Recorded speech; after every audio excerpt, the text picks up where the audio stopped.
Guys, welcome back to my another blog. আজকের ব্লগটা হচ্ছে আমি আর মা গুনগুন সোনা মিলে কালী পুজোর একদিন আগে গিয়েছি আমাদের বাড়ির পাশের মহামায়া কালী মন্দিরে।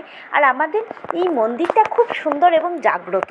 এই মন্দিরে যা মান্যত করা যায় সেটা সব সময়ই পূর্ণ হয়। তো সেই জন্য আমি একটা মানসই করেছিলাম। তো সেই জন্য আমি মায়ের সামনে প্রদীপ জ্বালাতে গেছি। আর আজকে হচ্ছে কি আশ্বিনের ব্রত, তো সেই জন্য প্রদীপ জ্বালিয়ে তারপর আমাদের এডিনগর অরবিন্দ সংঘ ক্লাবের পুজোটা এবার কীরকম হবে তোমাদেরকে দেখাচ্ছি। দেখো কত সুন্দর করে সাজানো। আর কালকে এখানে মেলা হবে। আর আমাদের এই পুরো রাস্তাটা কি সুন্দর করে সাজিয়েছে। আমাদের বাড়ির সামনে পুরো সামনাটা পুরো রাস্তা এরকম করে ছোট লাইট দিয়েছে। আর যত এগিয়ে যাব তত আরও সুন্দর। দেখো পুরো পার্কটাকে সাজিয়ে দিয়েছে সুন্দর করে। আর প্রতিটা কোনো জায়গায় বাদ নেই, পুরোটাতেই লাইটিং করা হয়েছে।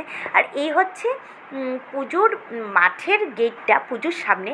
আর গুনগুন সোনা নেচে নেচে দেখছে। আজকে তো খালি, কালকে উদ্বোধন হবে, পুজো হবে, অনেক কিছু হবে।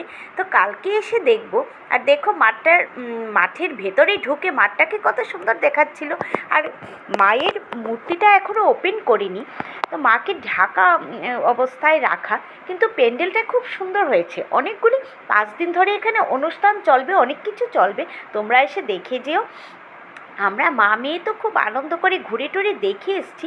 তোমরাও এসে আমাদের পুজোটা দেখে যেও কেমন হয়েছে। তোমরা দেখতে থাকো, ততক্ষণের জন্য বাই ভিউয়ার্স।